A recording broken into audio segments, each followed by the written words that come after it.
In this tutorial, we're going to learn about how we can do McNemar's test in SPSS. So what exactly is McNemar's test? The basic idea is that it tries to see that is there any change in terms of proportion for a pair data. So you measure a measure at time 1 and then you measure it at time 2, and typically it deals with that there are two outcome level. So there are outcome 1, outcome 2, outcome 1, outcome 2. So it's a pair data, so it is a repeat measure. How we can write a Null and alternate hypothesis for this? So suppose that there's observation, so this is the count. There are 4 numbers in these 4 cells. The Null hypothesis is that the marginal probability for 2 outcomes are the same. The alternate hypothesis is that they are not the same. And actually you can write this as like probability format of Null and alternate hypothesis. So here is PA and PB. So this is PA plus TPB. And then on the other hand, or on the other side, is PA plus PC. So it's a PA and PC. So it's this column and this row. So as you can see that on both sides, both of them has the PA. So basically they are the same. You can cancel it out.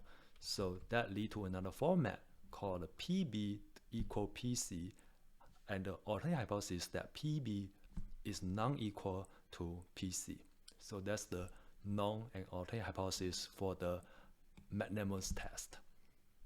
After knowing the Null and alternate hypothesis, we're going to see that how we can actually calculate that to test the hypothesis. This is the formula to calculate the chi-square, namely the test statistic for the McNemar's test. As you can see that the numerator is b minus c and a square. So the count b minus c and a square, and then divided b plus c. In the SPSS, it uses a slightly different format of the formula. The difference is that it minus 1. So this is called a correct format of the formula to calculate the chi-square value. And this is the format that being used in SPSS. So let's look at this example. So for instance, you try to see that whether advertising have an effect. And so you recruit 100 people in total, and before the ad, 50 people of them are not going to buy the product, and another 50 of them, they would like to buy the product. And then after the ad, you measure it again. And then in this time, that 34 of them out of the 100, they do not want to buy them. But 66 of them would like to buy that. And so the question is that, okay, whether the buying versus non-buying, the proportion between these two outcomes change because the before and after the ad. So that's this chi-square test is about.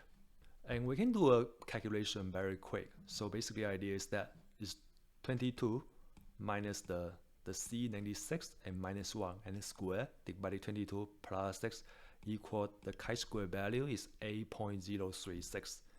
And we know that the degree of freedom here is 1.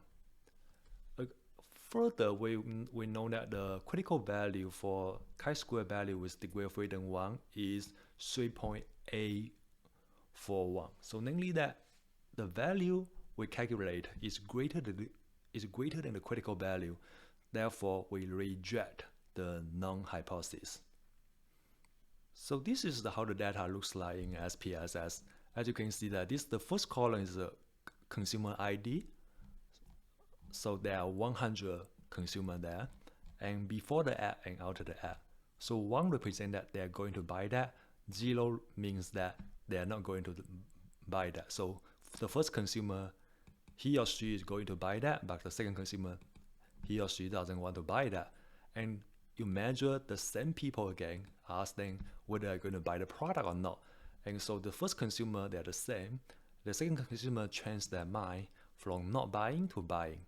That's what I mean by saying like paired data or repeat measure, because one consumer or one people is measured twice. How we can do the test? So you click the analyze and click the non-parametric, and then click the choose legacy dialog, and then go to the two related sample. We'll ignore the first column because this is just indicate that, okay, just a number. Remember that this is hypothetical data, and further I'm going to post this data down below in the video description, so you can download it if you want to do some practice. So click the before and the after, and then we're going to use the McNemar's test, and then that's it. Just click the OK. This is the output. As you can see that this is the contingency table 2x2, and we already saw that earlier on the slide. And this is the test. The first n is 100. It tells us that we have 100 people in this data set, and the chi-square value it's the same number as in our manual calculation. Further, it has a p-value which is 0.005, which is smaller than 0.05. It means that we're going to reject the non-hypothesis. So how we can report that? So this is how we can write a report for this. So we say that we conduct a McNemar test and obtain the following result. The chi-square value is 8.036 and p-value is 0.005. Therefore, reject a non-hypothesis, suggesting that the ratio of purchase and non-purchasing the product significantly differ between before and after the advertising. Further, you can also make a table like this, make a contingency table when you report the finding. I think that's just one version of reporting the finding. Of course, you can write slightly different way. That's just a writing sample, and you can definitely structure the sentence in a slightly different format. One question that I have not discussed is that what exactly is the differences between the McNemar's test and the chi-square independent test? To explain that, let's first look at an example. So this is the example we just used. Yes, we say that 100 people, they will measure them twice. It's a pair data. The chi-square independent test is dealing with a situation that it's not really about repeat measure.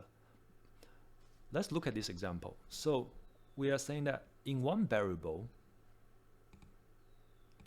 is gender. Yes, we say that men and women. And in this data set, we have 50 men and 50 women.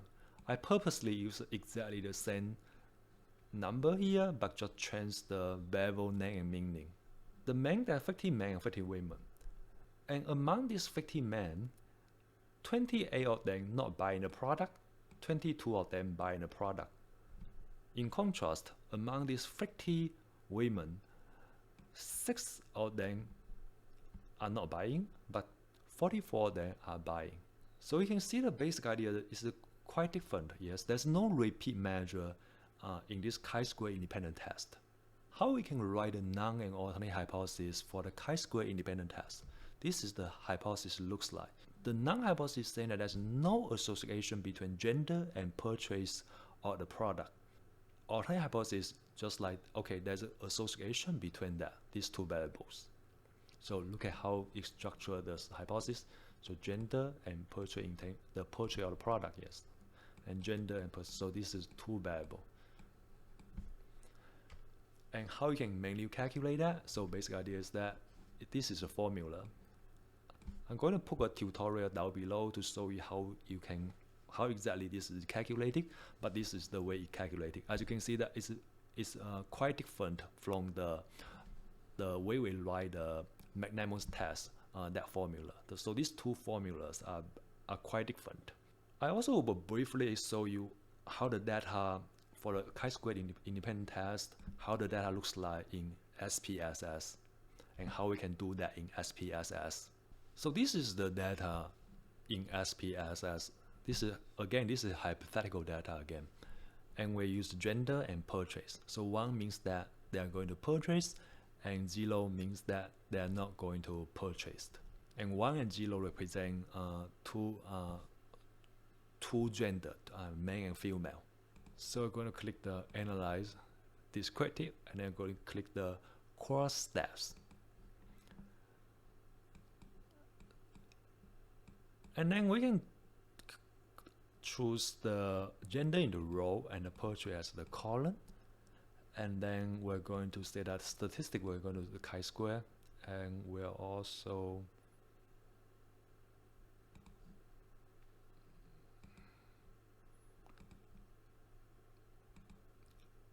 I think that's it.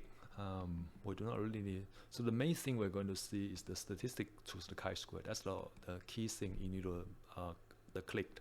And then just click OK. I think that's fine. And then let's look at the output. Yes. So this is the chi-square independent test. As you can see, that it reproduced the 2x2 contingency table, as we saw in the slide, and then it produced the Pearson chi-square value. Yes, which is 21.56, which is the same value as here we saw in the slide. Yes, 20.157. I think that's a rounding there. So as you can see that there's a difference between the McNemar's test and the chi-square and test. So I think that's it. Thank you for watching. If you have any questions, feel free to comment down below, and I'll do my best to answer any questions you might have. Thank you for watching.